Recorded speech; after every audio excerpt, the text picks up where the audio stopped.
Waiwayin baya jerin tsofaffin jaruman Kannywood mata 10 da kyawun su bai tsufa ba. Shin ko ka taɓa tsayawa ka yi tunanin inda taurarin da suka haskaka rayuwar mu a shekarun baya suke? Kafin zuwan su Rahama Sadau ko Nafisa Abdullahi akwai wasu mata da kyawun su ya zama tankar zinari, muryar su kuma tankar wato sanyin safiya. Mata waɗanda ko ba su yi kwalliya ba kyawun su yana taɓa zuciya. A yau za mu yi tattaki zuwa duniyar baya domin zakulo muku tsofaffin jaruman Kannywood mata 10 waɗanda tarihin kyawun su ba zai taɓa gogewa ba. Daga cikin su akwai waɗanda har yau masoyan su ke kuka idan suka tuna wato kaddarar su. Akwai kuma wadda har yau hotunta kaɗai ya isa ya sanya ka kalli fim sau 10. Kada ka matsa, ka tsaya ka kalli wannan bidiyo har ƙarshe domin wadda ke a matsayi na 1 ita ce wadda kowa ya yarda babu kamar ta. A matsayi na 10 wato jaruma ta 10 ita ce Fati Keki. Ba za mu fara wannan jeri ba tare da mun ambaci Fati Keki ba. Jarumar da aka sani da fuska mai cike da alluri da kuma murmushi mai sanya rai. Fati Keki ba kawai kyau take da shi ba, tana da wata irin kamala da ta sa manyan daraktoci a wancan lokacin suke rububin sanya ta a fina-finan su. Wa zai manta da rawar ta taka a fim ɗin Salo? Kyawunta na asali ne wanda ko a yau ka ganta za ka rantse lokaci bai canza mata ba. A nan ba ta 9 muna da Maryam Iyana. A ta 9 a jerin mu ita ce Maryam Iyana. Idan akwai jarumar da ta taɓa girgiza Kannywood da kyawunta da kuma wato hazaƙarta to ita ce.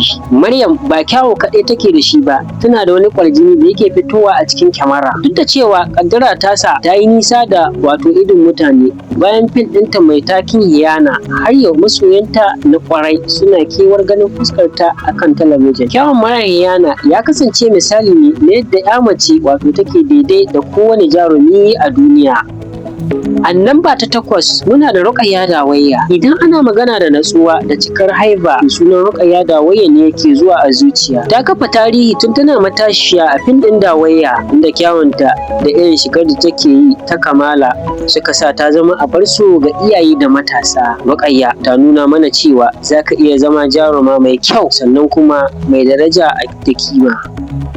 Jarumar ta zo a namba ta 7 ita ce Fati Baffa Fage. Daga cikin tsofaffin jaruman da ba za a taɓa mantawa da su ba akwai wato Fati Baffa Fage. Ita fa kyan ɗabi'a ne da ita ba sai ta yi kwalliya mai yawa ba. Salon tafiyarta da muryarta mai daɗi sun sanya ta zama tauraruwa a fina-finai irin su Zargi. Fati ta kasance tana sace zuciyar masu kallo ba tare da yin wato hayaniya ba.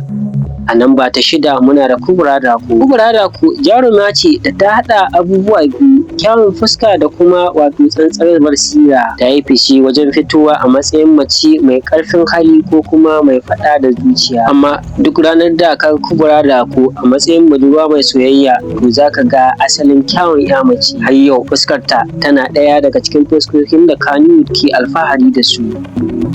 A namba ta 5 muna da Maryam Mu'azu Mushaka. Maryam Mushaka ta kasance ɗaya daga cikin 'yan matan da suka fi kowa idanu masu wato ɗaukar hankali. A lokacin da take tashi hotunan ta ne ka ado a bangunan shaguna da ɗakunan matasa. Ba wai kyan jiki kaɗai gari ta ba, tana da wata irin natsuwa da take nunawa a cikin fina-finanta wanda ya sanya ta zama classics jaruma.